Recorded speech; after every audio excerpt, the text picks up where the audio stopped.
Jadi Oke. Iya, iya, iya. gue udah bikin co-host juga. eh Langsung aja lah ya, nggak usah apa namanya, Ya, nggak usah lama-lama. The stage ya. is yours, silahkan. Oke. Gue coba tes. Mau gue dulu atau Dika dulu?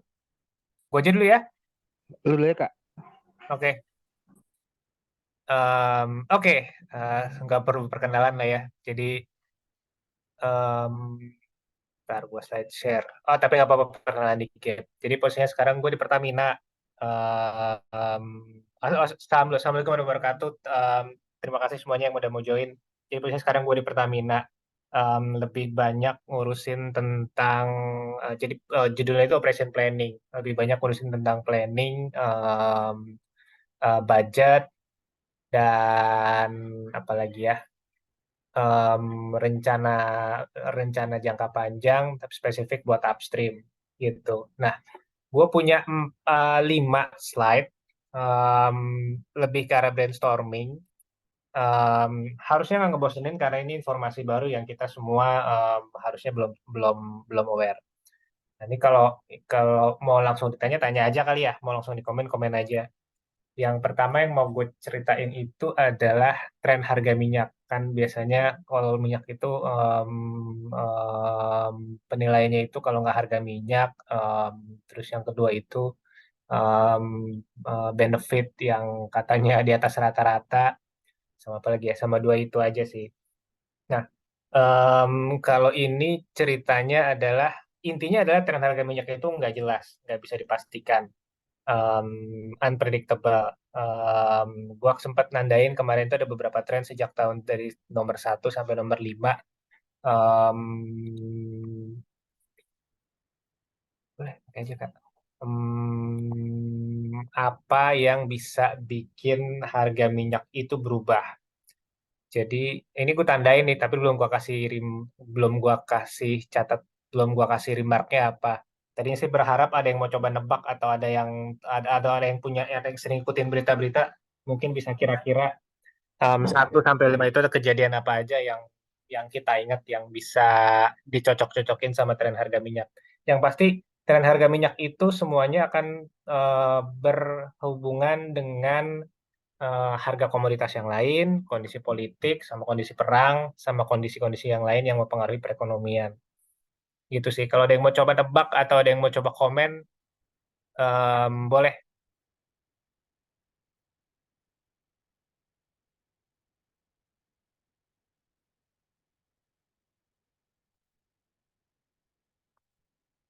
Kalau nggak ada, gue Nomor dua mention aja. COVID ya, yang paling gampang. Ya, nomor nomor 2 itu COVID, benar. Nomor 2 itu COVID yang bikin tuh turun. Terus nomor 1, perang Rusia Ukraina, tau lah ya. Jadi yang satu ini yang bikin naik itu Rusia Ukraina. Terus nomor Nomor tiga, tiga tuh apa? itu, jadi kalau gue baca-baca, ingat waktu itu sempat ada perang, bukan perang sih, sempat ada em, ketidaksepakatan antara Amerika sama negara-negara OPEC. Waktu itu em, mereka mau saling bersaing untuk menjual minyaknya. Terus pada akhirnya karena dua-duanya saling bersaing, akhirnya dua-duanya menggelontorkan tuh semua minyaknya ke pasar. Akibatnya apa? Akibatnya karena barangnya banyak, supply-nya berlebihan dengan demand yang sama, akhirnya harganya turun gitu.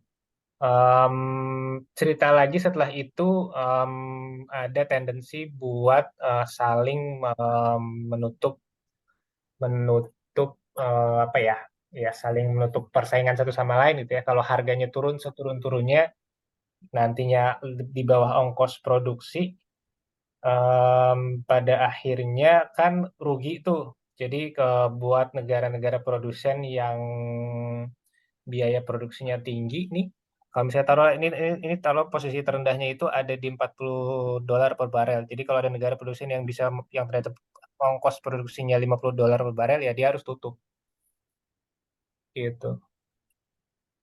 Terus nah nomor 4 harusnya bisa ditebak nih. Itu global crisis kayaknya. Ya, Benar, nomor 4 ini kejadiannya pas global crisis kalau nggak salah, ada kaitan juga sama apa tuh yang krisis di Amerika. Lehman Brothers bangkrut ya. Ya, iya, iya. Pada akhirnya minyak juga kena efeknya tuh. Kalau nomor 5 nggak ada tren signifikan sih. Jadi sebenarnya itu nomor 5 itu termasuk periode di mana jaya-jayanya minyak. Jadi angkatan kita yang lulus di sekitar 2000, lulus on time di sekitar 2008 itu termasuk yang beruntung, karena waktu itu rekor perusahaan minyak itu cukup banyak gitu. Jadi jadi 2008 2009 itu untung-untungan. Jadi kalau misalnya kita lulus pas wisudanya tuh pas sebelum sebelum harga minyak turun, wah itu gampang dapat kerjanya. Tapi kalau kita lulusnya agak telat nih, 2008 2009, ya itu termasuk orang-orang yang nggak beruntung. Jadi pada akhirnya tuh trennya tuh yang gue tahu ya, di sini nih, lulusan yang posisinya di sini, orang-orang yang lulus di sini nih itu biasanya kerjanya perusahaan minyak.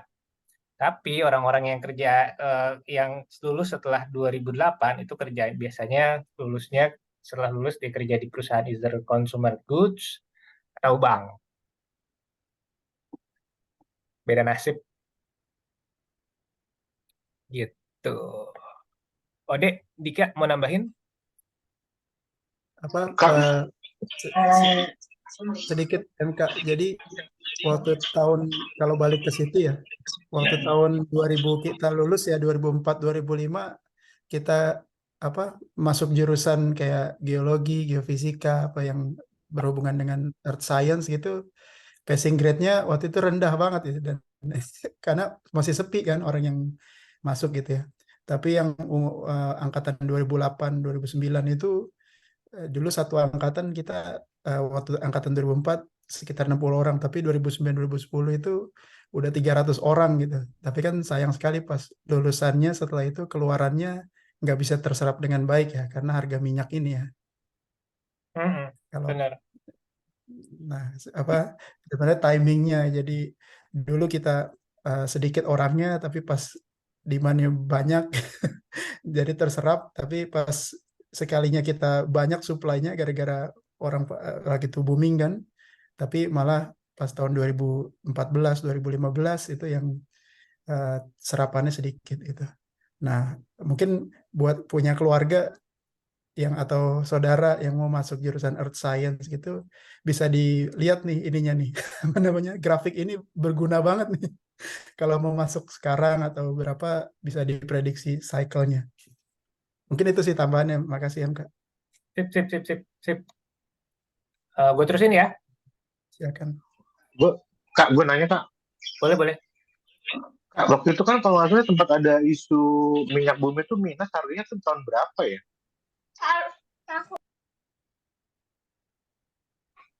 Gimana? Waktu itu gue pernah inget baru-baru ini kalau nggak salah ada harga minyak bumi itu sempat minus, cuma memang nggak sampai lama sih. Minus. Ada nggak ya itu? Minus Itu- enggak. Jadi patokannya sejak perang Ukraina itu nggak pernah minus.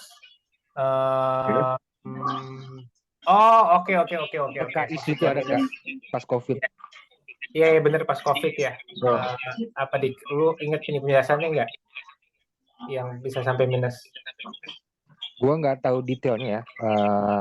Mungkin harus lihat yang benar-benar analis banget. Tapi kan itu kan efek yang waktu itu COVID ya. Apa namanya? Soalnya kan kayak apa namanya? Kita justru dibayar ya buat ini ya.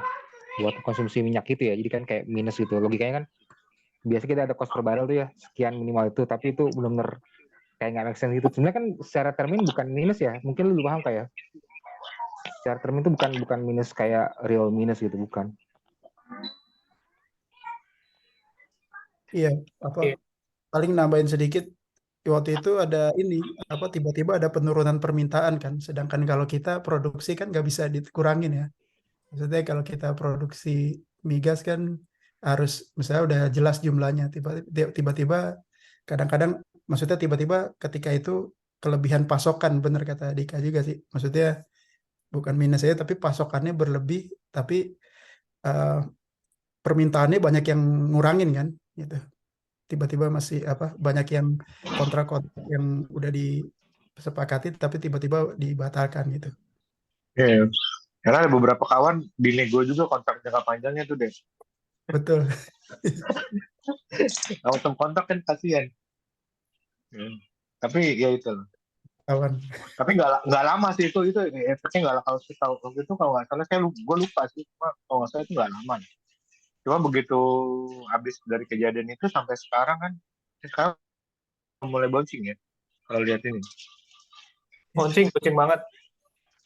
Sekarang Alhamdulillah. itu posisinya bouncing, satu karena karena perang, dua karena perekonomian itu lagi lagi nanjak, nggak cuma di Indonesia tapi di semua dunia juga lagi meningkat.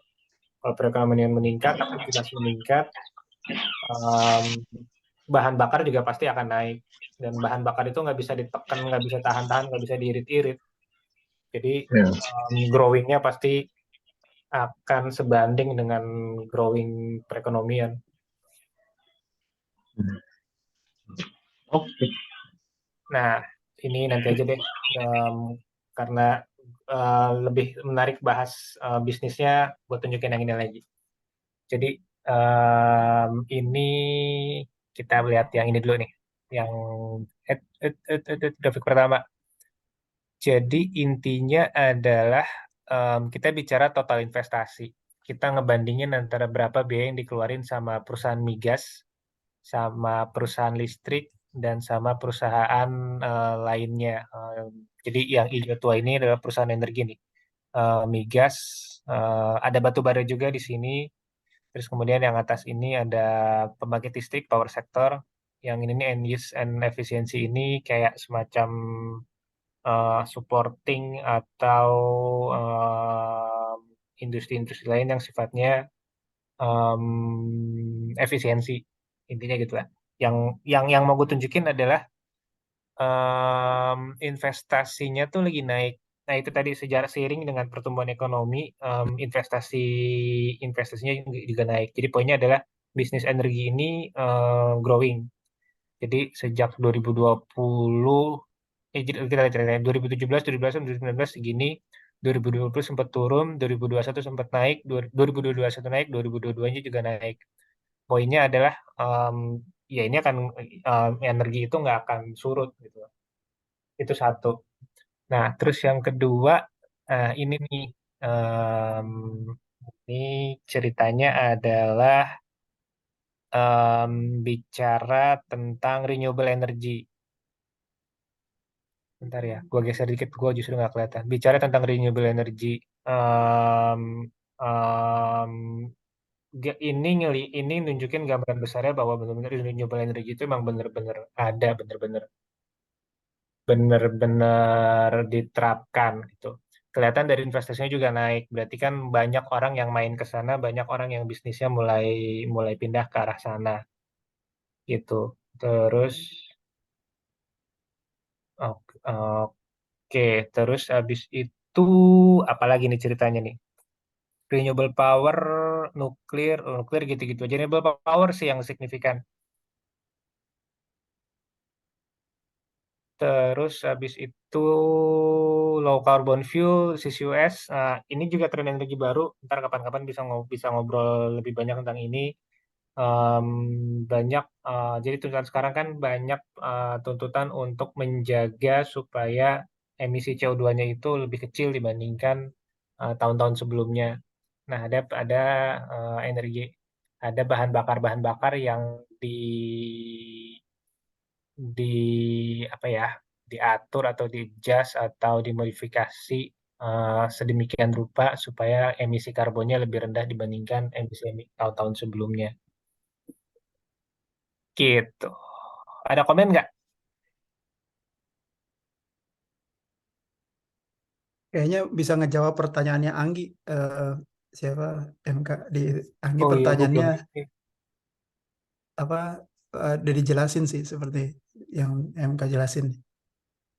Oh iya benar-benar prediksi terbanyak Indonesia migas yang ngejar-ngejar. Kalau spesifik buat di Indonesia akan tetap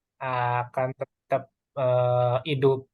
Kenapa? Karena em, buat ngidupin mobil listrik itu Indonesia itu butuh source-nya.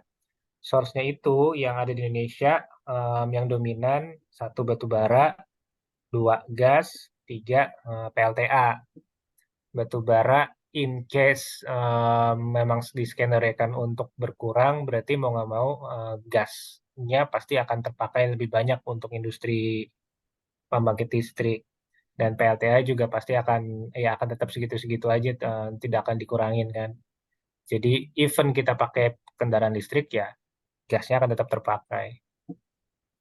Spesifik buat minyak, ya minyak akan terpakai juga karena gini, posisinya kalau di Indonesia itu kita konsumsi itu sekitar 1 juta barel plus minus. Produksi kita sekarang sekitar 800 ribu barel. Jadi mau berapapun minyak yang diproduksikan sama Indonesia, ya pasti akan terserap di Indonesia. Nggak akan nggak laku lah. Gimana dek? Dik, mau nambahin? Lanjut. Ada lagi ya habis ini ya.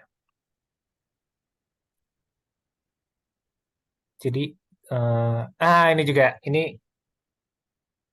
ini gua dapat juga dari salah satu paper yang tadi gue baca. Jadi em, trennya adalah industri migas sekarang itu tidak hanya berbisnis migas. Intinya gitu. Misalnya, nah grafik yang pertama ini menunjukkan em, industri migas, berapa spending yang dia pakai buat bisnis migas, terus ada berapa juga spending yang dipakai buat bisnis renewable atau bisnis non migas. Kalau em, di Timur Tengah, oke, masih jelas kelihatannya ya emang bisnis mereka masih cuma bisnis migas aja dan investasinya nambah. Compare 3 tahun sebelumnya, ngebacanya gitu. Jadi ngebaca yang pertama nih yang sebelah pointer gua katanya ya. Nah yang ini nih ngebacanya gini. Em, sejak compare to 2019 berarti industri di Timur Tengah dia spending 5 juta lebih banyak dibandingkan 3 tahun sebelumnya. Sementara industri migas di Eropa ngebacanya berarti untuk bisnis migas sendiri dia investasinya turun sekitar 15 juta compare 3 tahun sebelumnya. Tapi investasi renewables-nya yang lain selain migas macam-macam. Nanti gue ada tabelnya apa aja contohnya. Dia justru malah naik. Dia malah naik sekitar 12 juta. Membacanya gitu. Terus kemudian yang kita lihat ya Rusia investasinya turun tapi masih tetap di migas. Yang menarik lagi adalah other NOC ini berarti bukan industri apa ya other NOC ya. Oh, perusahaan migas negara lain tapi selain di Middle East, selain di Eropa, Rusia dan China. Ada macam-macam kayak misalnya ada di Brasil yang cukup gede, Malaysia, Indonesia dan beberapa perusahaan yang lain. Ini kayaknya mereka ngumpulin aja deh gitu. Poinnya adalah ini yang pertama, industri migas sekarang nggak cuma bisnis migas, mereka bisnis renewables dan yang paling dominan di Eropa sih. Mereka bisnis renewables-nya kalau bisa dilihat eh, trennya memang akan naik, eh, sedangkan yang bisnis migasnya mungkin akan ya either di maintain atau berkurang. Gitu. Ini insight baru yang gue dapat pas gue baca. Hmm. Sama apa lagi nih? Spending measures independence. Oh, ini juga menarik. Ini bicara spending. Jadi ternyata sejak 3 tahun terakhir, em, spending itu berarti pembiayaan, duit yang keluar. Jadi em, yang kalau di sini lihatnya yang agresif Timur Tengah karena mereka pembiayanya naik gitu ya. Untuk negara-negara lain, perusahaan-perusahaan migas lain di sini kita bisa ngelihat trennya justru malah turun instead of naik. Hmm.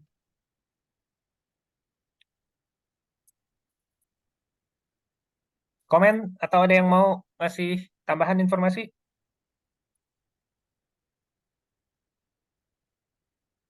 Iya, benar juga apa tambahan sedikit ya, Kak. Jadi Oke. benar banget apa grafik ini gitu. Jadi beberapa tahun terakhir kan banyak eh, eh, apa international oil company itu cabut dari Indonesia kan.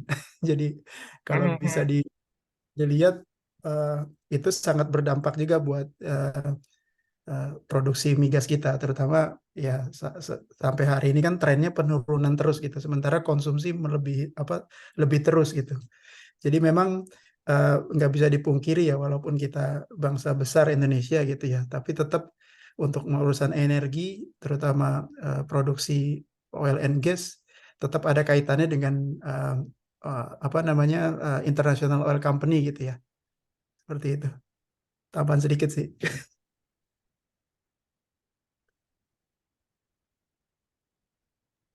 Oke, nah ini terakhir nih. Jadi ini dia mapping bisnisnya perusahaan migas selain migas. Yang correlate sama bisnis yang grafik yang tadi, yang katanya perusahaan Eropa sekarang lebih banyak komposisi bisnis non migasnya. Ini kelihatan juga kalau dari secara kuantitas ya, secara jenis variasi energi alternatifnya ya. Walaupun di sini dia nggak bisa kelihatan berapa spendingnya buat geothermal, berapa spendingnya buat bioenergi atau CCS kayak gitu-gitu ya. Tapi kelihatan em, yang ini adalah informasi tambahan dari grafik yang tadi yang menunjukkan perusahaan. Jadi sekarang trennya itu perusahaan migas itu tidak menyebut sebagai perusahaan migas, tapi menyebutnya itu sebagai perusahaan energi. Ada beberapa perusahaan yang gue lihat sekarang kayak gitu. Instead of oil company, mereka mention sebagai energy company. Jadi nggak cuma menghasilkan migas, menghasilkan listrik atau menghasilkan hidrogen atau ya itu sih yang banyak. Jadi em, ini pesannya adalah trennya perusahaan migas ya nggak akan cuma jualan migas besok-besok, akan banyak produk-produk lain selain selain migas yang akan diinvestasikan sama mereka. Wes, dari gue itu aja. Tuh Ervan resen tuh. Ada Ervan, Woi, silakan nggak Ervan. lihat, nggak lihat. Sorry Van. Nanya dong. Yo. Itu tadi spending investasinya itu banyak kan dieksploitasi, banyak kan dibuka buka lapangan baru, maksudnya apa namanya, pengeboran baru, atau dia lebih ke teknologi baru gitu, misalnya yang tadinya apa dulu tuh shell gas ya, apa pernah dari yang kayak gitu-gitu, atau ya ada stagnansi di teknologi gitu ya. Dia lebih kalau apa investasinya itu lebih ke buka lapangan minyak baru gitu. Yang mana sih arahnya sebenarnya? Kan kelihatan itu nanti apakah dia mau efisiensi atau dia mau memperluas, mau nambahin apa namanya cadangan minyaknya si perusahaannya itu ya. Mungkin ada insight kita atau enggak sih?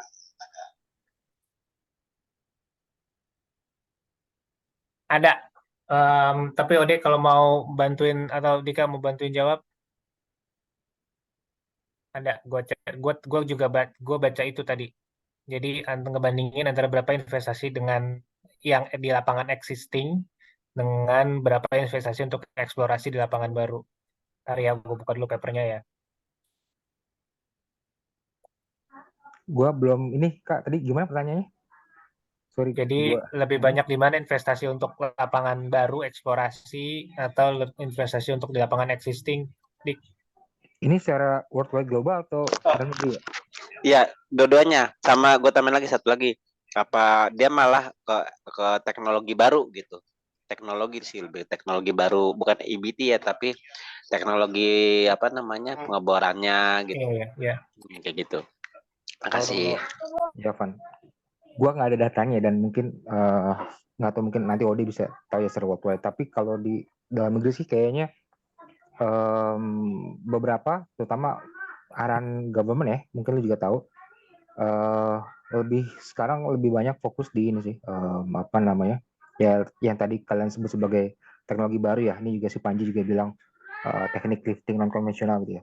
Karena mostly kalau eksplorasi sekarang, terutama yang di nasional Indonesia, mungkin yang tesisnya udah yang lebih profil, secara profil dia lebih high risk ya. Dan kayaknya profil risikonya beberapa company nasional tuh nggak begitu tertarik ambil yang high risk ya.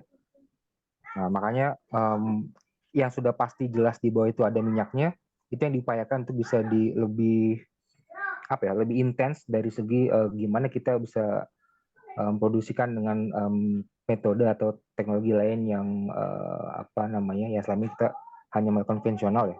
Nanti gue coba singgung, nanti gue udah barusan aja nyiapin sedikit materi tentang itu, nanti gue coba singgung. Nah, mungkin secara worldwide mungkin Ode ada gambaran dek gimana dek, atau at least di Middle East gimana gitu. Enggak, udah cukup Dik. Ini apa bener banget penjelasannya Dika, dan juga di sini sama MK dikasih lihat ya ininya apa langsung datanya nih. Silakan MK kalau mau go Iya, through iya, ini. iya. Ternyata jawabannya di lapangan existing instead of eksplorasi. Em, Oh, cocok ya. Cocok ya. eksplorasinya setengahnya dibandingin lapangan existing. Nah, terus kalau bicara teknologi baru, lebih banyak mana teknologi sama existing? Em, Lebih banyak existing juga sih sebenarnya dibandingkan teknologi baru, karena teknologi baru em, pilihannya juga udah nggak banyak sekarang, dan mahal. Jadi penglihatan gua tidak ada teknologi baru yang signifikan yang menambah investasi atau menambah yang bisa jadi merubah bisnis migas di lokal sama di global sih, Pan.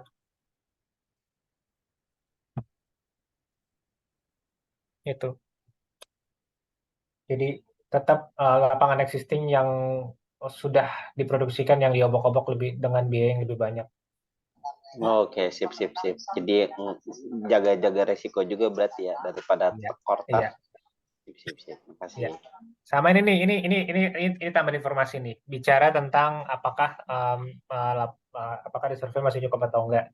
Jadi jumlah cadangan baru yang ditemukan secara global itu turun dibandingkan tahun-tahun sebelumnya.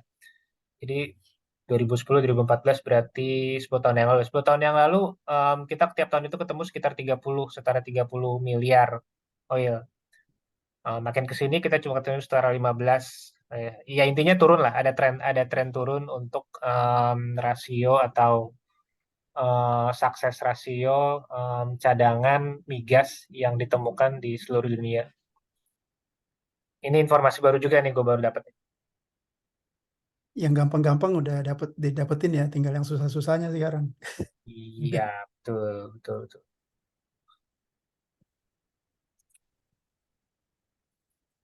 Oke, gue oper ke Dika, atau ada lagi yang mau nanyain? Dika kayaknya tadi mau nyiapin sesuatu. Silakan Dik. Iya gue dulu Atau deh. Nanti oke, teknisnya bagian lo Gue aja, stop karena ya, gue stop ya. iya stop, silakan gue ya coba ini makasih MK. Sip. Sama-sama. Dika, silakan sebentar, Dik. sinyal gue nggak stabil, jadi gue kuat nih, gue naik kamera bentar ya.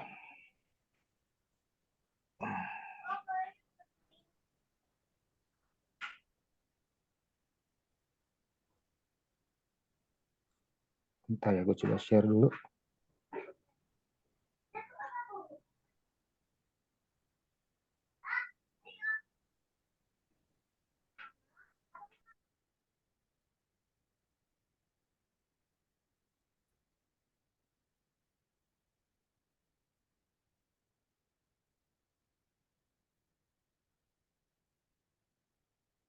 Belum bisa Dik. Hmm. Nah,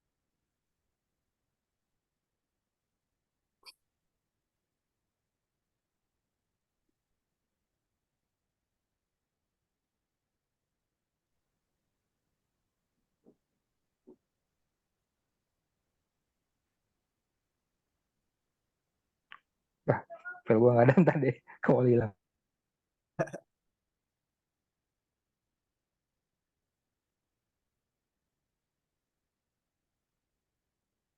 Mute sih Dik ya sekarang ya.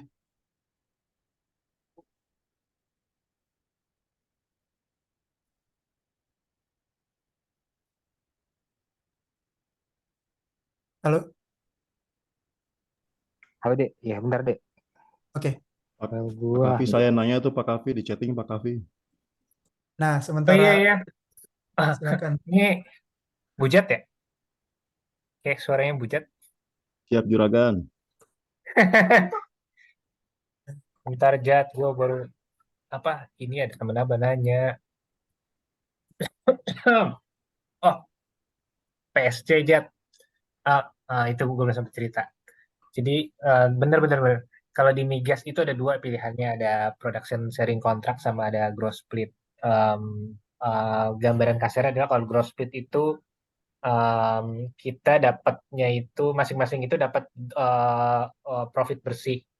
Jadi perusahaan itu akan dapat profit bersih karena em, eh dia akan dapat profit bersih berapapun yang dia terima itu sudah termasuk ongkosnya. Jadi kalau saya profit sharingnya 50-50 ya kita harus cari cara supaya ongkos kita di bawah 50. Begitu juga dengan government yang akan dapat 50 ya dia tidak akan berkurang atau bertambah. Kalau cost recovery dia akan prinsipnya adalah biaya itu ditanggung bareng-bareng. Jadi kalau misalnya biayanya bertambah, share-nya biaya bertambah berarti kan keuntungan berkurang. Keuntungan berkurang berarti share-nya untuk masing-masing negara dan masing-masing dan industri dan operatornya juga akan berkurang. Mana yang lebih menguntungkan em, trennya cost recovery lebih menguntungkan kayaknya ya. Karena beberapa perusahaan yang tadinya growth split sekarang mereka lagi assess untuk supaya bisa balik ke cost recovery sih Full seperti itu. rembus ya bos ya. Mm, mm. Iya, karena ya itu karena sifat karakternya seperti itu, jadi kalau cost recovery lebih lebih lebih fleksibel buat mereka. tapi sekarang udah nggak ada Kak Presi ya. Oh, sekarang nggak ada pilihan gross split masalah. Semua kembali ke PSG lagi fiscal Growth termnya. split masih ada Pertamina yang masih pakai growth split di. Itu kan ketika dia Oh iya dulu iya ya. yang Tapi dulu. sekarang Kalau iya iya iya benar-benar udah benar. nggak ada pilihan opsi gross split atau PSG. Semua PSG semua. Benar-benar benar. Jadi yang sudah terlanjur gross split tetap lanjut gitu. Oh, Benar. Jadi balik lagi nih sekarang ke fast track ya. Iya. Tapi by the Oke. way tadi Itu sampai pertanyaan tadi nggak semua orang pilih PSG loh. Koreksi ya. Dulu kalau nggak salah Intex yang di lupa abadi itu mana tuh dia justru pilih gross split karena menurut mereka itu lebih simpel kan secara mereka kan nggak perlu minta approval tuh dari segi budgetary kalau ke gross split karena kan nggak butuh kayak semacam apa sejenis AFV ya kalau kalau tahu ya authorization for expenditure ke government semua diurus sendiri segala macam ke gross split kan kalau nggak salah dulu Impact lebih milih gross split ketika ada pilihan dua itu jadi nggak bisa di statement secara general lebih bagus PSG ya. itu rencana baliknya kapan di untuk yang udah terlanjur ghost gitu ya? Gue nggak tahu Ada kalau wacana gitu ya. Tapi maksudnya pertanyaan gini kan, apakah yang sudah gross split bisa kembali ke PSG gitu ya? Iya. Itu nggak tahu kalau itu. Apakah ada opsi diberikan opsi balik atau nggak tahu. Iya. Soalnya mungkin ghost itu yang bikin investor pada kabur kali ya. Salah satunya mungkin. Iya, tapi enggak juga sih karena mungkin kayak tadi dibilang Ode mungkin emang secara yang easy oil udah Pak, kalau boleh bertanya Pak, biasanya kalau untuk kontrak gross split tuh KKKS diberikan waktu berapa tahun Pak untuk konsensinya Pak? Wah ini nggak ada regulator ya. Tapi biasanya standar kalau dari satu blok baru ya, koreksi ya mungkin sekitar 30 tahun ya nggak salah ya. Dengan ada perjanjian 5 atau 10 tahun separasi, kemudian selanjutnya ada development dan segala macam sih. Standar maksudnya 30 tahun ya. PSG kontrak. Biasanya kalau cost recovery memang 30 tahun Pak. Kalau gross split itu apakah fleksibel durasi kontraknya atau bagaimana? Karena kan biasanya kalau kita bicara kontrak kan artinya dia terjadi one prestasi kan ya. Kayaknya sama ya, tapi koreksi kalau mungkin lebih paham. Mungkin Kak tahu Kak? Iya, kalau dulu pernah exercise juga Ya. untuk growth. Jadi memang kalau growth split itu dia lebih fleksibel gitu ya. Jadi banyak variabel negosiasinya lah ibaratnya gitu. Jadi mulai dari negosiasi persentasenya gitu kan, sampai negosiasi untuk lamanya gitu. Jadi nggak dipatok berapa lamanya gitu. Ini dulu pernah naik cuman exercise untuk blok baru di growth split kan. Itu sih yang didapat ini Jad.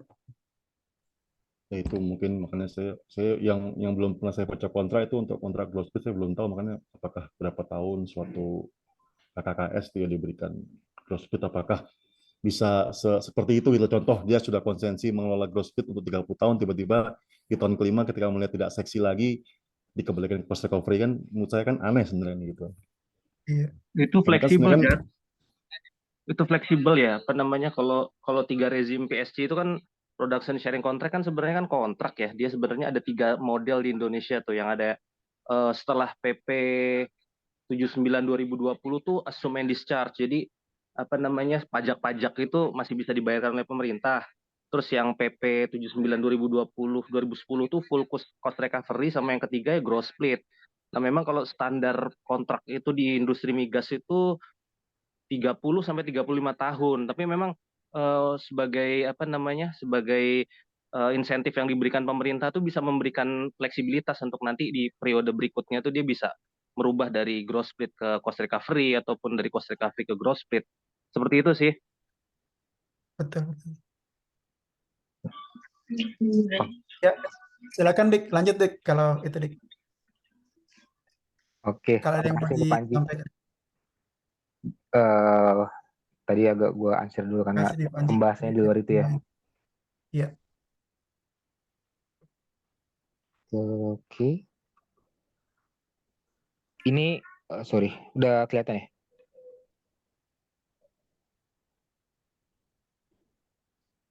Mungkin Lanjut. tadi kelihatan nggak ya dia? Halo, tes monitor. Ya. Oke. Ya. Ini gue coba bikin overview aja sih. Tadi juga ada beberapa pertanyaan terkait dengan apa namanya yang lagi hot topic sekarang, kayak peran oil and gas industry dalam kaitannya dengan katakanlah elektrik transportasi ya.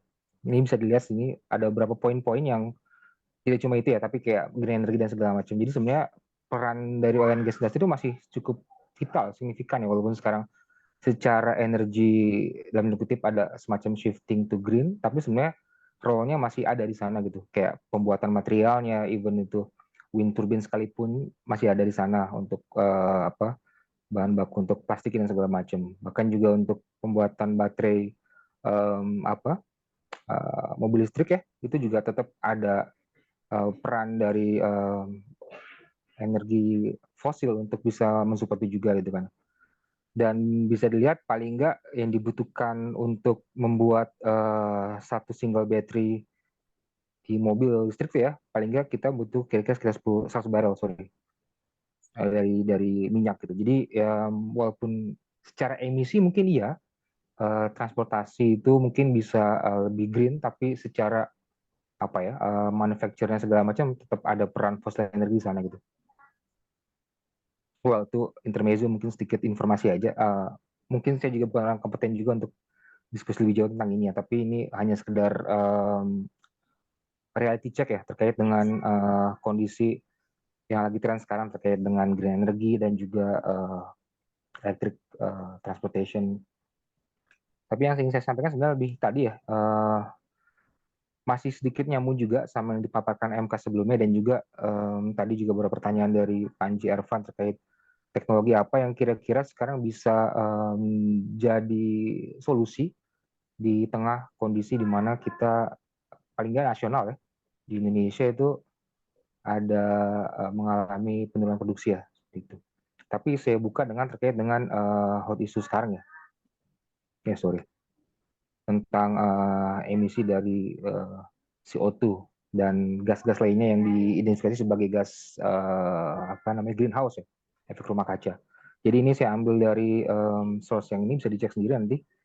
Yang selama ini dijual para environmentalis kan ini ya, bahwasanya dari tahun ke tahun trennya mengalami peningkatan suhu, terutama di bagian latitude yang lebih tinggi ya, baik itu northern atau southern hemisphere. Di utara dan selatan tuh relatif lebih gelap ya, jadi peningkatannya lebih signifikan dibandingkan yang sekitaran ekuator ini. Dan itu pasti yang dituduh pertama adalah terkait dengan emisi-emisi industri utamanya, dan yang disorot paling besar spotlightnya ada di oil and gas industri ya. Ya memang nggak salah juga gitu, karena kan ada berbagai macam sebenarnya emisi-emisi yang bisa menyebabkan efek gas rumah kaca ya. Dan memang yang sekarang lagi tren, terutama terkait dengan beberapa perjanjian nasional ya, diawali dengan protokol Kyoto tahun 80-an something, kemudian terbaru protokol Paris tahun, koreksi kalau salah, 90-an atau something gitu. Ya, itu kan ada kesepakatan bahwa para negara besar dunia itu berusaha untuk punya kebijakan untuk mereduce emisi karbon ya utamanya, supaya tadi ya tetap ada positive impact ya terhadap environmental akibat industri yang mereka lakukan gitu kan ya. Dan sekarang kita coba fokus ke karbon. Nah sebenarnya ada banyak cara yang bisa dilakukan ya untuk bisa melakukan itu ya, terkait dengan carbon capture tuh. Salah satunya adalah kita bisa secara langsung kita mengambil ya, dan remove di atmosfer itu sendiri. Tapi so far kayaknya belum ada yang melakukannya, dan juga ada yang mungkin lebih mahal ya cost effective di sana gitu. Dan yang paling sederhana kita sebenarnya bisa secara pribadi kita menanam pohon ya, yang kita tahu dulu di biologi kan dia bisa mengcapture CO2, kemudian bisa fotosintesis dan segala macam. Itu real sebenarnya, real, dan kita bisa lakukan sendiri. Dan yang sekarang lagi rame ya itu kita mencoba untuk meremove dari beberapa industri yang emang dia memproduce CO2, kemudian nanti kita coba capture dan kita coba storage itu sendiri supaya dia tidak rilis ke atmosfer. Dan sebetulnya kalaupun kita tidak capture, tidak storage gitu, sebenarnya dia juga CO2 itu juga bisa kita gunakan ya dalam industri sehari-hari gitu ya. Kayak yang mungkin udah banyak tahu ya, bisa digunakan buat campuran untuk konkrit, kemudian untuk plastik dan yang lainnya, termasuk juga yang kita biasa suka minum soda-soda itu kan juga ada konten CO2 di sana gitu. Jadi sebenarnya CO2 bukan berarti yang sama sekali kita hindari, tapi juga masih bisa kita butuhkan di berbagai macam sektor industri gitu kan. Nah, yang tadi juga kaitannya dengan pertanyaan, ada nggak sih teknologi yang mungkin bukan yang breakthrough baru banget di industri oil and gas, tapi mungkin di Indonesia ya gitu kan. Yaitu ini poin 2 ini, kita menggunakan Enhanced Oil and Gas Recovery, EOR/EGR, menggunakan ini metan ya, tapi sebenarnya kita nanti fokus lebih ke CO2 gitu. Jadi CO2 yang tadi tersangka sebagai efek gas rumah kaca yang bikin bumi makin panas itu kita capture, kita tangkap, kemudian kita injeksikan ke bawah dan akan membantu kita untuk menaikkan produksi minyak kita gitu. Dan itu sebenarnya proven di beberapa negara, beberapa multinational company itu sudah sejak lama ya melakukan teknologi ini. Cuma di Indonesia atau mungkin karena juga ada beberapa treatment CO2 ya, yang itu lagi karena dia adalah gas yang berbahaya, itu agak panjang studinya karena kan terkait dengan environmental isu ya, nanti efeknya gimana kalau misalkan rilis, kemudian ada leaking dan segala macam. Nah, itu memang butuh kajian yang lebih detail ya, komprehensif ya. Itu. Ini yang akan saya coba angkat isunya. Jadi tadi juga sampaikan oleh MK bahwasanya memang oil and gas company sekarang tidak lagi membranding melabelkan company sebagai oil and gas company, tapi mostly udah diubah jadi lebih eco-friendly ya. Mereka menyebutnya sebagai energy company gitu kan. Bahkan beberapa company multinasional yang logonya terkait dengan masih fossil oil tuh diganti logo segala macam supaya lebih green dan tidak lagi mencerminkan oil and gas industry gitu.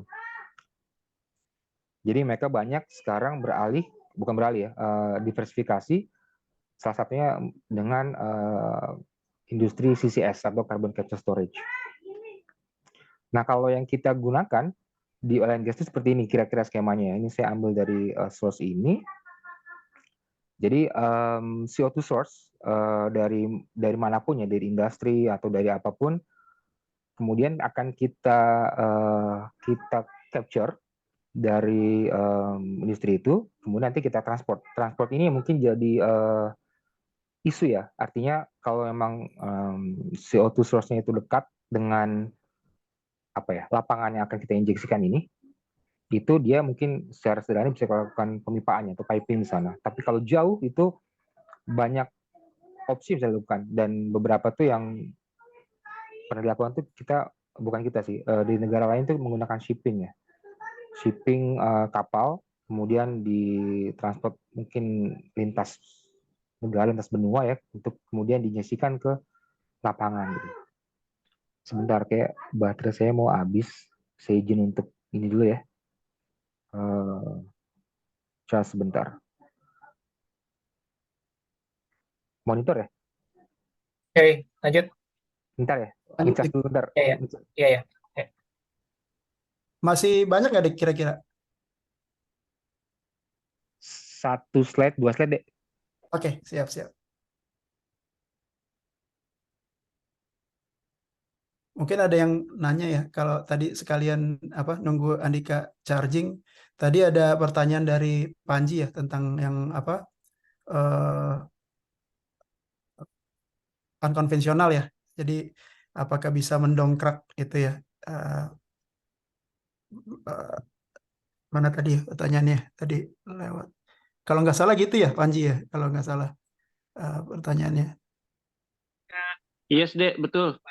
Ya, nah kalau untuk di Indonesia kan unkonvensional itu baru mau dicoba ya, belum ada provennya ya. Jadi kemarin dengar di mana Sentral Sumatera di eh, Pertamina ya, kalau nggak MK atau Dika yang ngelakuin itu lagi mencoba untuk apa eh, baru mau dites yang eh, minyak non konvensional ini. Jadi mudah-mudahan sih berhasil dan ada ininya ya, ada kontribusinya ya. Cuma ini baru pertama kali di Indonesia. Itu ya, Dik atau MK silakan tambahin. Ada istilah banyak lapangannya. Oh, lupa. Ingat nggak di MNK apa gitu. Meta non konvensional kalau nggak salah. Iya, Iya. kalau di Indonesia sih yang setahu ya pernah berjalan tuh maksudnya dieksekusi tapi belum sampai ke tahapan full scale, kemudian economically ini ya develop ya. Itu masalah di lupa apa ya, Tanjung ya, di Sumatera Selatan tuh. Dan itu non konvensional kalau nggak salah CBM ya. Iya, kalau CBM betul, Dik. CBM.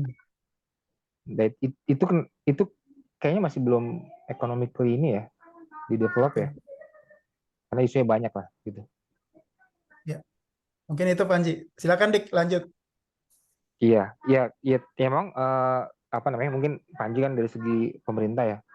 Ada concern juga yang terkait dengan target lifting nasional segala macam lah ya gitu. Nah, memang mencari sumber lain, sumber lain ya selain konvensional dan gas itu benar, karena kan di Amerika sendiri kan booming tuh tahun 2000-an ya dengan shale gas ataupun shale oilnya gitu kan ya. Nah, itu sifatnya sebenarnya tergantung ini ya, tergantung kondisi alam yang kita dapati sekarang di Indonesia itu kan ya. Karena emang itu bukan suatu hal yang bisa kita usahakan, tapi emang tergantung gift dari Allah ya. Kalau memang kita ada setting yang seperti di Amerika, ya insya Allah bisa itu dikembangkan. Tapi ya kita dapat setting yang tidak seperti di Amerika ya, maksudnya secara di bawah permukaan, jadi ya agak susah ya. Nah, mungkin salah satunya ini, kita bisa menggunakan metode ini.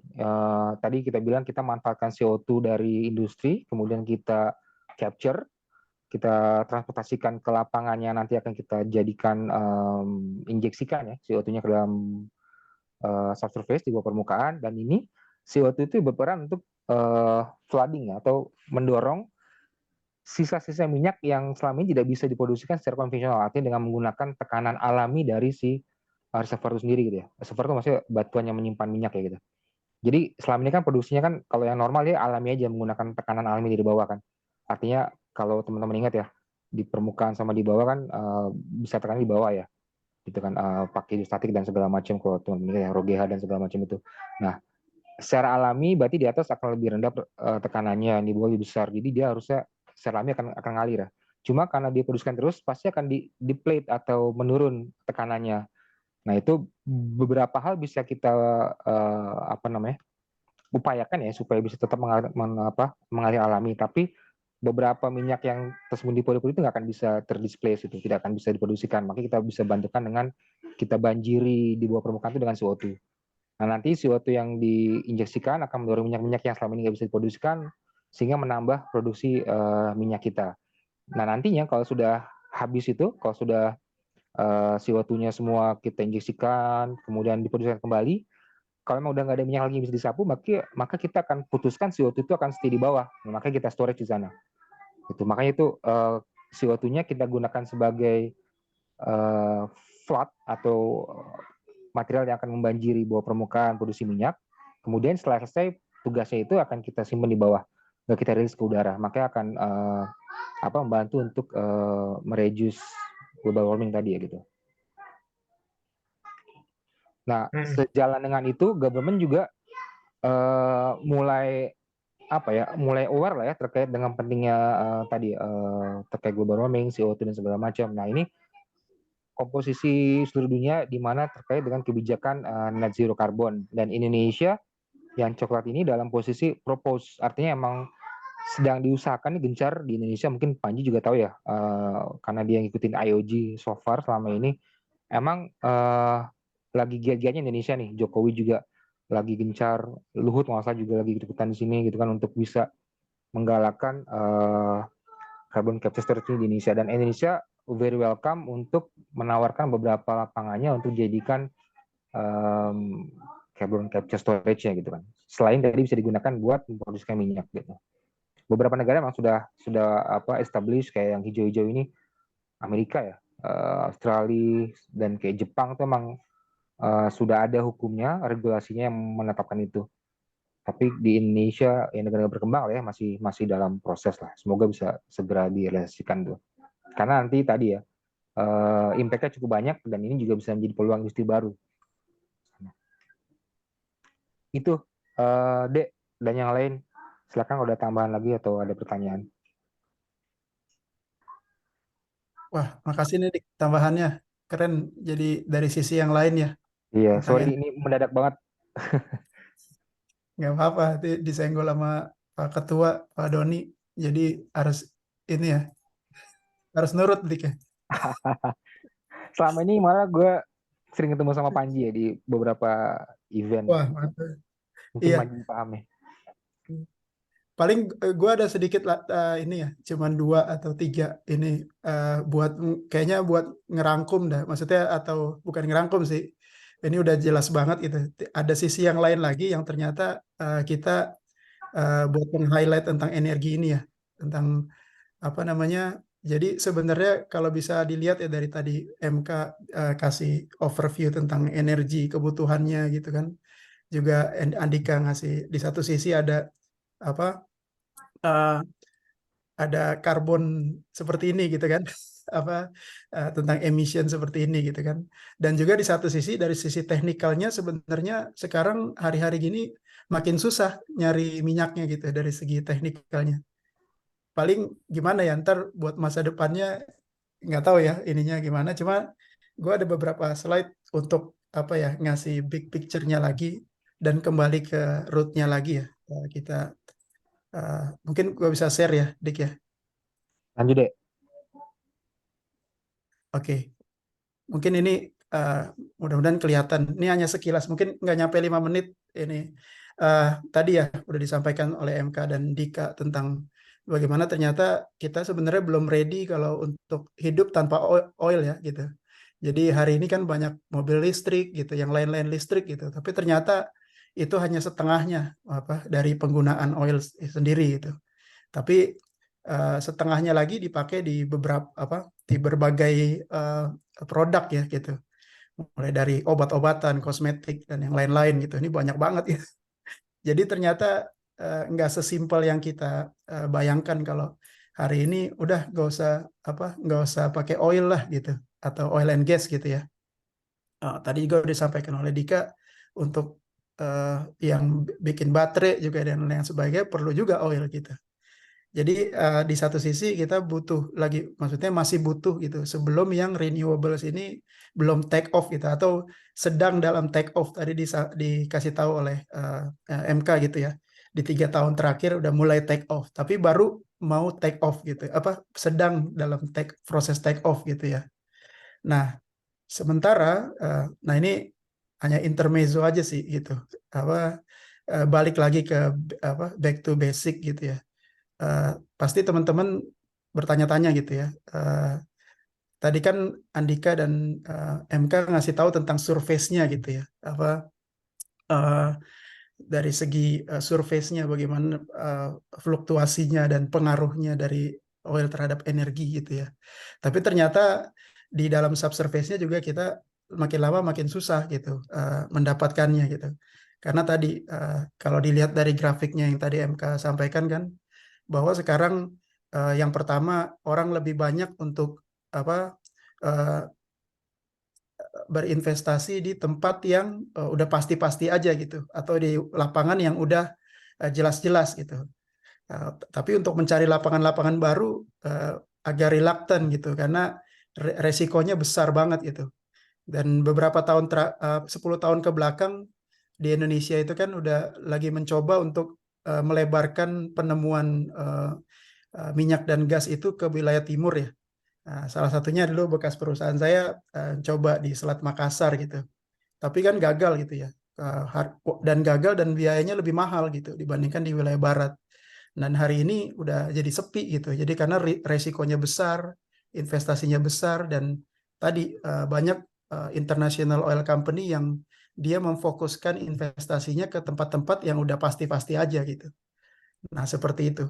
Nah, jadi sebenarnya geologis kayak kita gitu ya, nyari-nyari minyak itu sebenarnya hari-hari gini makin lama makin susah, karena yang gampang-gampang udah ditemuin gitu kan.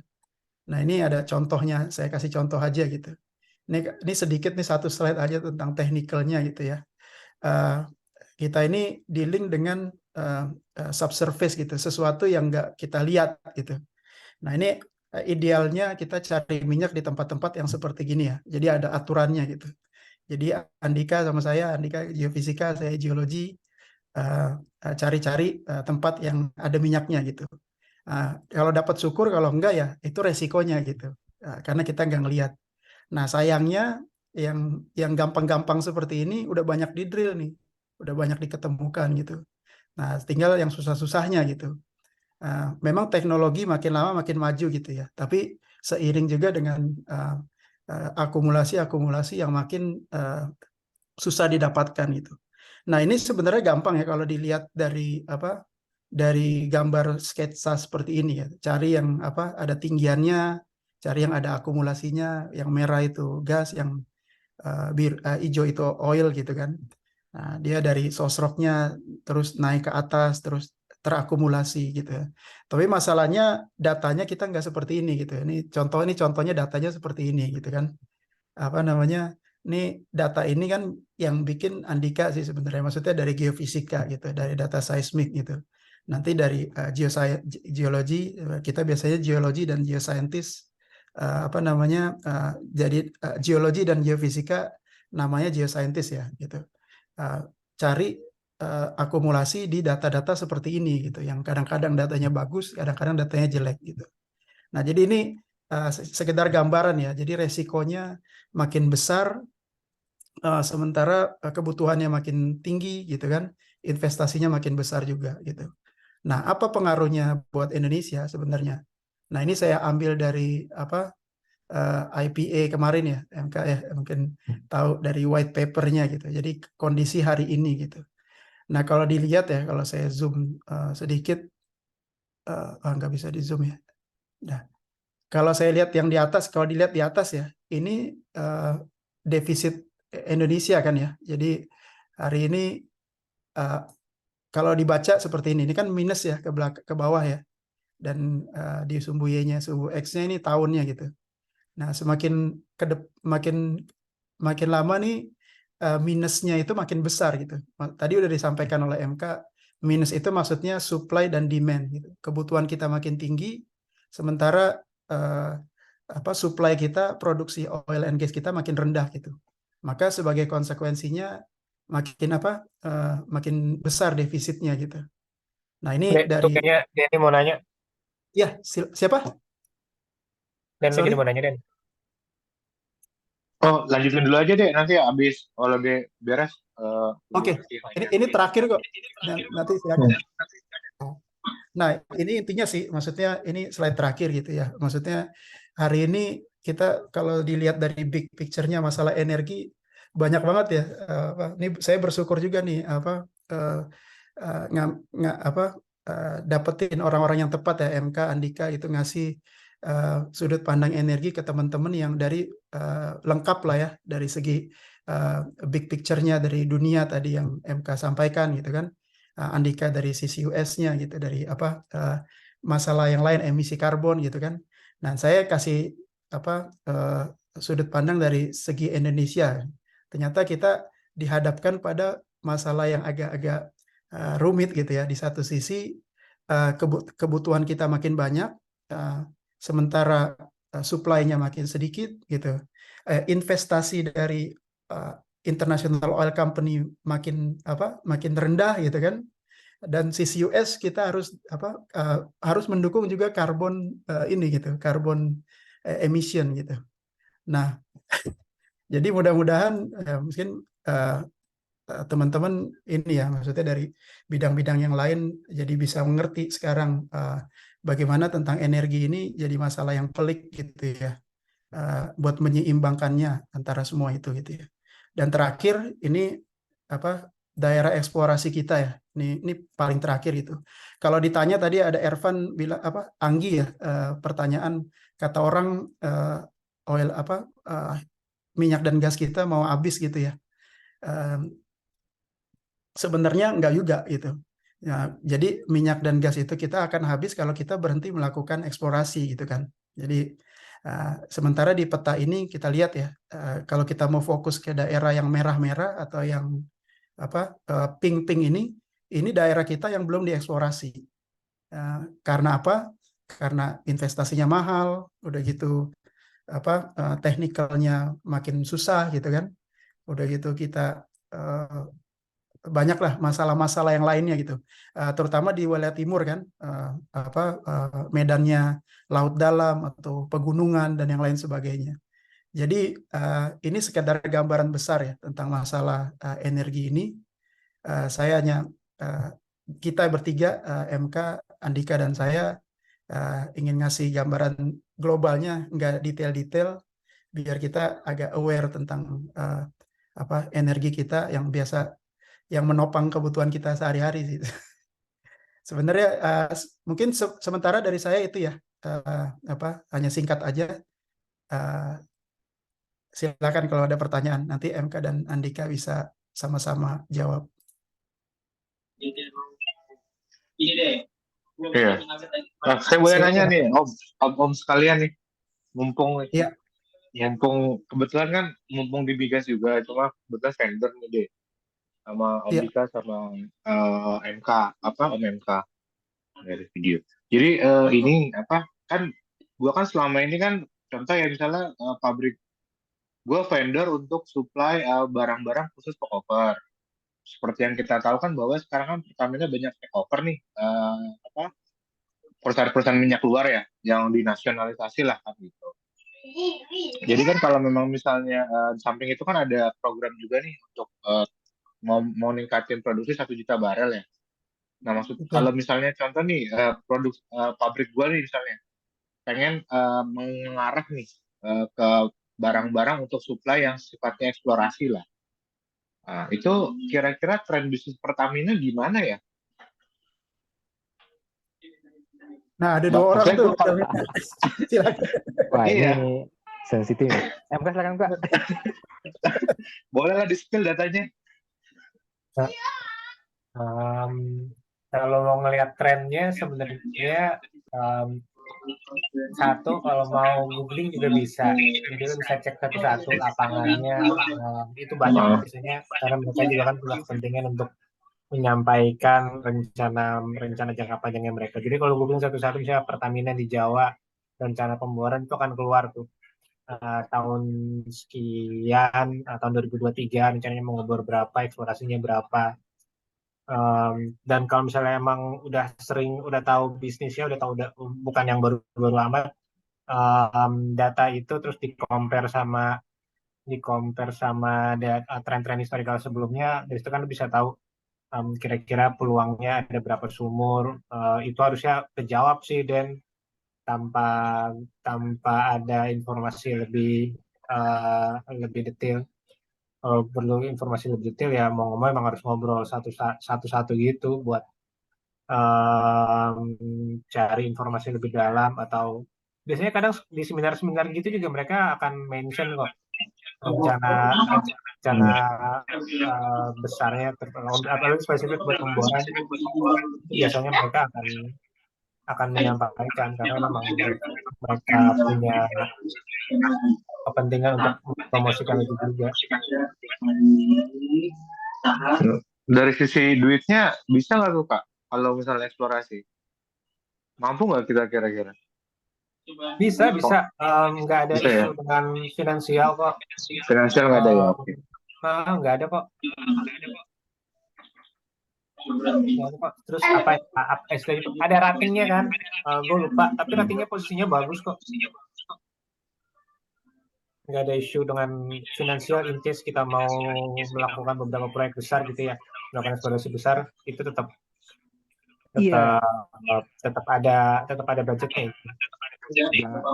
jangan terlalu dipercaya itu ya, beberapa isu yang di media atau apa terkait dengan itu ya. Maksudnya, Ada credit investment rating gitu kan, itu kan iya. kalau itu kan valid lah ya, harusnya kan berdasarkan laporan resmi yang sudah terverifikasi.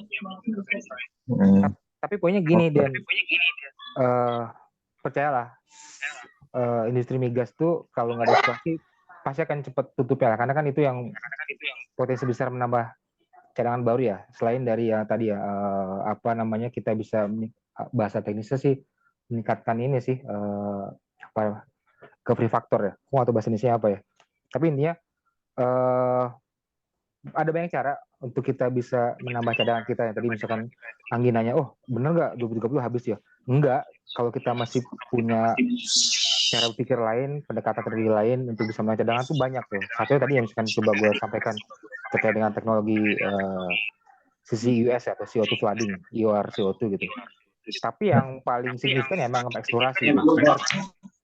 Company oil and gas itu pasti akan ada, walaupun minim ya, yang itu mungkin 10% atau sekian persen dari kegiatan eksplorasi pasti ada gitu. Iya. Ada lagi? Silakan. Ini sebenarnya mau nanya ke ini sih. Jadi ada tadi teman kita kan ada ini ya. Ini saya malah jadi yang nanya gitu. Ada Ervan sama Panji ya. Nih, alhamdulillah bisa datang juga dari Departemen Keuangan gitu ya. Cuman penasaran kalau sekarang kan defisit oil and gas kita makin lama makin besar ya. Berarti impornya makin besar. Terus ngambil budgetnya dari mana ya, Ervan atau Panji? Maksudnya ngambil dari pos lain atau bagaimana ya penyesuaiannya?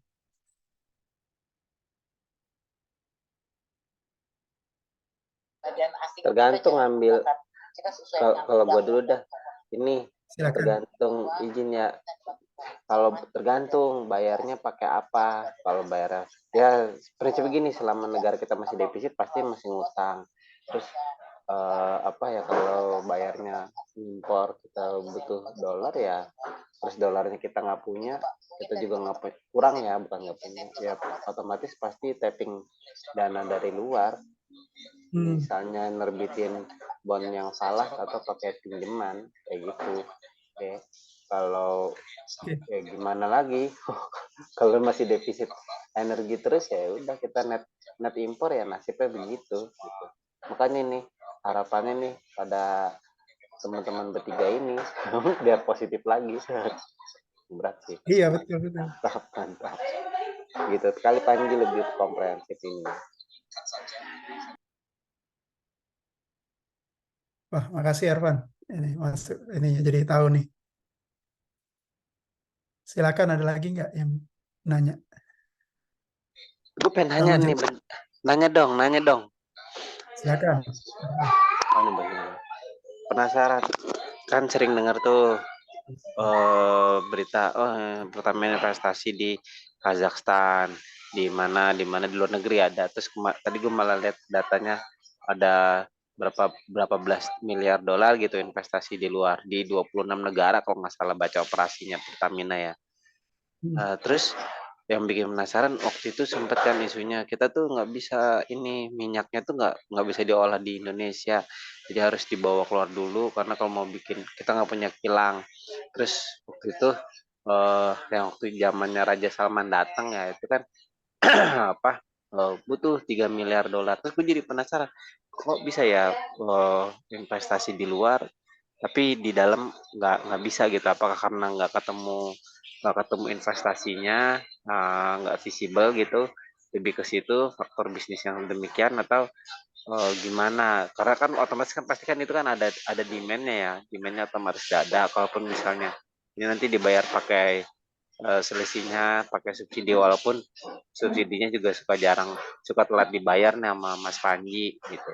Itu sih pertanyaan lu, kenapa bisa kenapa investasi di luarnya bisa kencang, lumayan ada lah gitu dari dibandingkan dengan yang di dalam negeri yang saya bikin kilang gitu sih. Ini yang paling pas jawabnya MK nih. Silakan MK. Iya, gue jawab. Iya. Emang gue lagi mikirin jawabnya kok. Kenapa investasi di luar negeri juga, kenapa nggak investasi di dalam? Satu, biaya profit dan biayanya terkadang di luar negeri lebih besar dibandingkan di Indonesia. Jadi misalnya di Indonesia buat memproduksi minyak 1 barel itu ongkosnya taruhlah $70 atau $60 untuk lapangan-lapangan di Indonesia, terutama yang lapangan udah lama. Tapi kalau kita di luar, kayak misalnya di mana ya? Pertama itu punya di Aljazair, mungkin biayanya lebih murah karena di sana mencari minyaknya masih lebih gampang. Jadi bicara profitnya akan lebih besar gitu. Jadi, nah terus penjelasan selanjutnya adalah beda ceritanya dengan minyaknya cocok atau enggak. Jadi pure kalau investasi keluar ya emang cari profitnya di sana. Minyaknya juga yang diproduksi di Aljazair mungkin belum tentu cocok sama kilang Indonesia. Dan nggak masalah, nggak harus dibawa ke kilang Indonesia. Ya kita bisa jual ke kilangnya di Aljazair atau kilang-kilang yang lain. Yang penting event kita nggak dapat minyak yang cocok, tapi kan kita dapat duitnya. Seperti itu. Jadi secara korporasi kan duitnya dapat. Terus kenapa nggak investasi kilang aja? Investasi kilang jadi perbandingannya nggak apple to apple, Van. Yang satu itu kalau misalnya gue analogkan dengan apa ya, air gitu ya, pabrik air, investasi yang di internasional itu ibarat kita bikin sumur baru uh, di tanah yang baru atau di lokasi yang baru. Terus kilang itu ibarat kita bikin pabrik pengolahan airnya.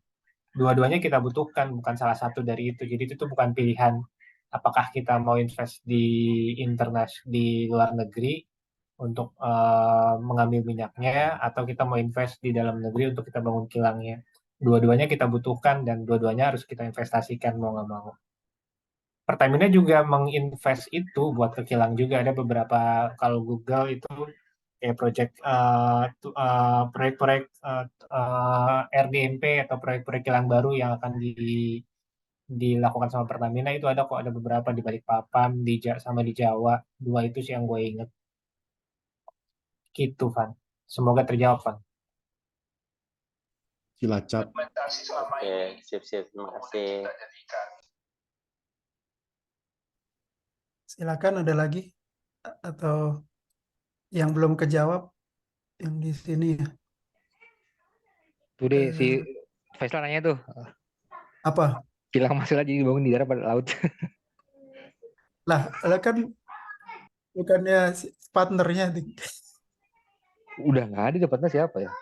udah nggak ada ya. Jadi partnernya siapa sekarang? Terakhir Shell lepas kan? Iya. Nah jadinya Atau dia masih apa oh sekarang? oke. Nah gue nggak tahu jawabannya. Sama nggak tahu juga. Iya, Shell udah cabut betul. Nah nggak tahu tuh jawabannya di darat apa di laut. Nah ini juga ya satu komplikasinya ya. Jadi apa namanya udah nyarinya susah gitu kan, apa resikonya besar gitu kan, investasinya besar. Nah, udah gitu udah ketemu pun buat mendevelopnya juga kayak gini gitu ya. Jadi apa namanya eh, harus ekonomis gitu. Nah itu sih yang Iya, apa bukannya kita udah habis minyak atau gasnya gitu ya, tapi belum di komersialisasikan gitu, seperti itu. iya benar. Mungkin Dan ini mungkin benar namanya dikit ya. Jadi ada beda case ya buat teman-teman terkait dengan oil and gas, kan ada dua ini ya, dua kata tuh, oil and gas. Kalau oil tuh insya Allah nggak ada isu lah. Mau ketemu di tengah samudra nun jauh di mana itu pasti akan ekonomis. Orang pasti akan nyamperin entah by shipping, by whatever itu. Tapi kalau gas itu beda kasus. Nah kan kalau si Masila kan gas nih yang tadi Faisal tanya ya. Nah kalau gas tuh kita harus ini ada semacam punya rencana pengembangan lapangan tuh sudah harus clear nanti bayar gasnya siapa. Dia ada perjanjian jual beli gas PJBG dengan si buyer itu. Buyer itu nanti maunya bangun jadi apa? LNG plant kah? Kayak ditanggung misalkan, atau mau dibikin kilang metano atau apapun itu harus firm tuh. Dan itu makanya tadi terkait dengan lokasi, mau dibangun di mana, misalkan mau dibikin LNG plant-nya, mau dibangun di mana tuh train plant-nya, di darat apa di laut. Nah itu pun juga harus firm. Jadi kalau kita dapat misalkan OD ngebor dapat gas, itu nggak selesai tuh. Ada PR selanjutnya mau diapain tuh gasnya, mau jadi apa, bayarnya siapa aja. Makanya kalau gas tuh agak tricky. Tapi positifnya adalah gas itu relatif aman dari fluktuatif harga minyak. Jadi kalau misalkan harga minyak jeblok, gas akan stabil karena dia terikat dengan perjanjian jual beli gas. Nah itu ada plus minusnya lah gitu. Makanya kalau dapat gas itu emang agak tricky, karena saya juga pengalaman eksplorasi gas dapat, tapi itu juga pusing jualannya gimana ya. Karena perbatasan dan segala macam lah gitu. iya, iya. Nah itu sih apa namanya, ada lagi kira-kira atau ada pertanyaan yang belum dijawab. Tadi Ya gitu Doni deh. nanya Pertanyaan yang Faisal tanggung gue jawab. jawab di chat nih. Oh iya silakan. Yang Bumi Berongga nih. Yang apa tadi? Oh Berongga. Oh iya makasih ya Kak, ada dijawab. Tadi nanya Doni ya, tentang apa tanggung jawab eksplorasi bukannya pemerintah gitu. Nah iya betul, sebenarnya tanggung jawabnya pemerintah ya, karena kan undang-undangnya semua kekayaan apa yang di bawah bumi Indonesia kan milik kita gitu ya. Cuma masalahnya tadi kan buat eh, investasinya, buat segala macamnya gitu kan, kita belum melakukan sendiri gitu. Jadi pakai kontraktor, maka namanya kan kontraktor kan, gitu. Nah, masalahnya sekarang dan kontraktor itu udah bawa uang dan juga bawa teknologi serta bawa expertise kan gitu. Nah, sampai hari ini mungkin iklim investasinya kan gara-gara kemarin kan eh, yang COVID dan yang lain segala macam tadi udah MK sampaikan gitu. Jadi hari ini kontraktornya agak sepi sih dibandingkan yang sebelum-sebelumnya gitu. Karena beberapa yang kontraktor besar-besar ya kayak Total gitu kan, yang di Mahakam itu kan udah pergi gitu. Ya harapannya kan mereka bisa uh, apa invest lagi di Indonesia dengan uh, apa namanya di daerah baru, eksplorasi daerah baru gitu ya. Tapi uh, malah cabut dari Indonesia gitu. Nah, mungkin tadi Ervan sampaikan kan katanya ya harapannya di kita sih gitu kan, di geoscientist atau apa orang-orang yang berkecimpung di sini gitu. Tapi malah yang lebih besar harapannya di pemerintah sebenarnya MK atau di IKA ya. Kalau kita engineer-nya akan ada terus gitu ya. Tapi masalah kebijakannya mungkin harus di lebih bagus lagi untuk mengattract investor gitu kan, untuk term dan conditionnya dan lain sebagainya gitu. Mungkin itu yang bisa disampaikan ya. Silakan ada, kalau nggak ada tambahan mungkin balik ke siapa? Ikang kali ya.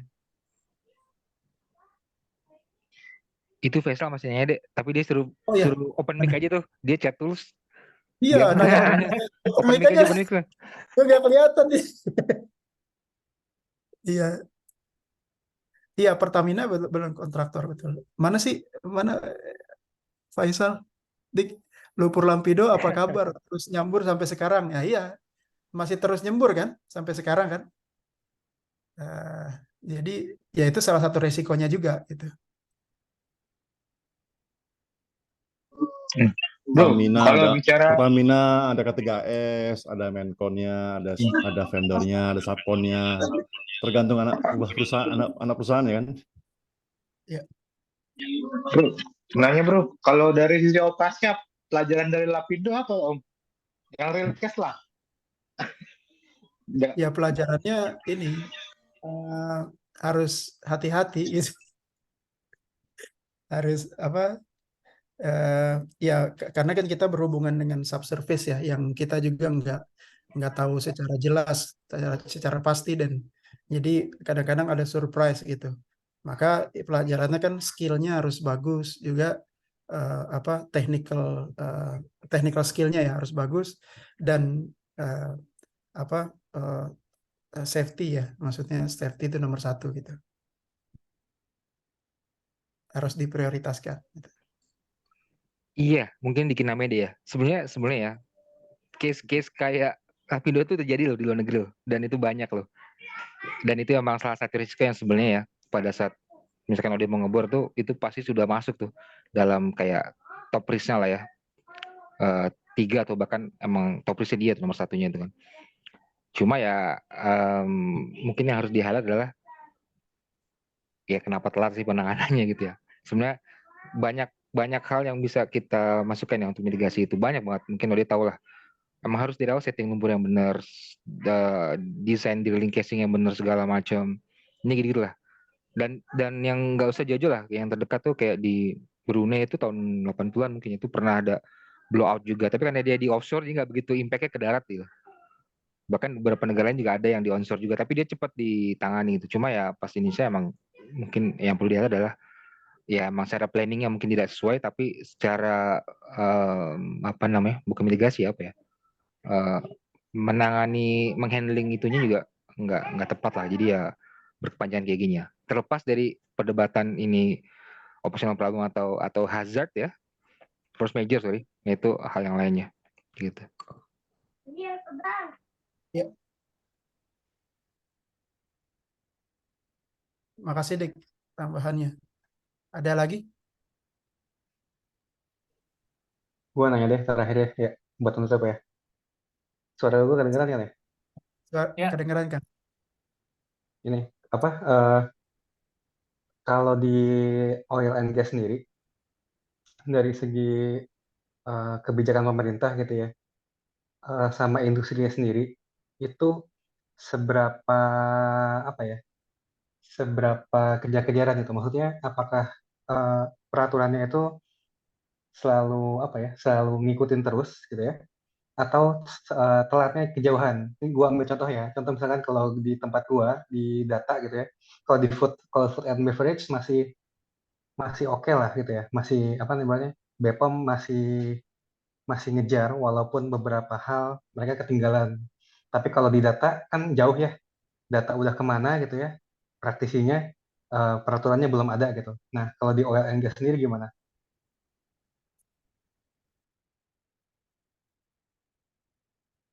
Gue jawab. Silakan MK, lanjut. Gua karena gue ngikutin juga deh, jadi gue sempat benchmark. Sekarang gue cerita, gue tuh sempat benchmark kebijakan di Indonesia sama di beberapa negara yang lain. Makanya tadi yang Evan pertanyaannya, oh gue tahu ini penjelasannya yang cocok itu yang tadi yang masalah profit.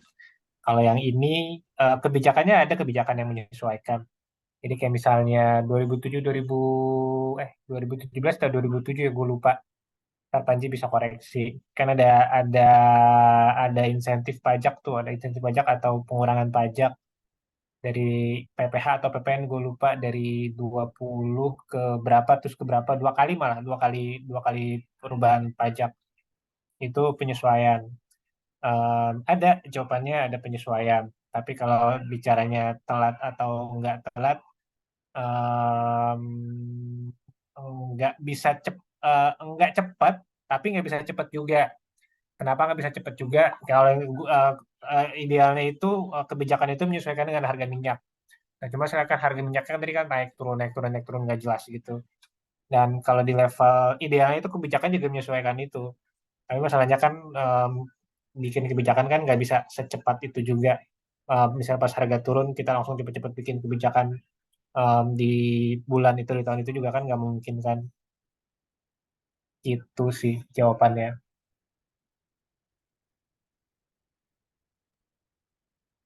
Sip. Thank you.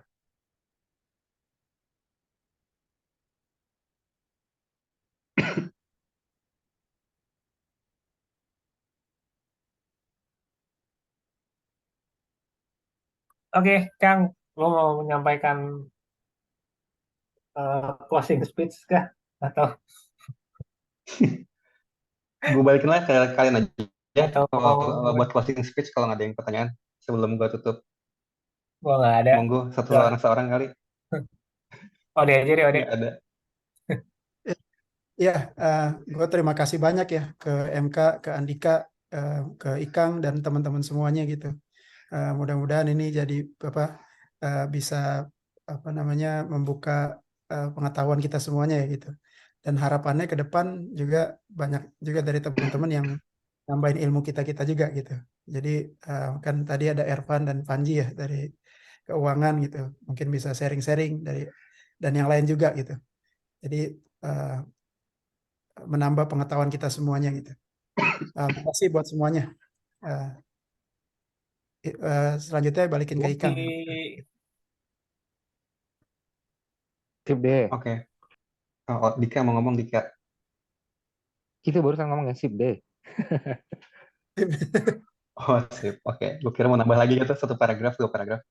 1 halaman, 2 halaman. Oke, kalau gitu waktunya juga ada malam kali ya. Thank you buat Ode, MK, sama Dika sharingnya. Menarik ya. Gue lihat di chat rame nih sebenarnya tadi ya. Kayaknya itu yang di chat rame itu bisa tuh buat pembicara minggu depan. Oh iya, gue hitungin deh.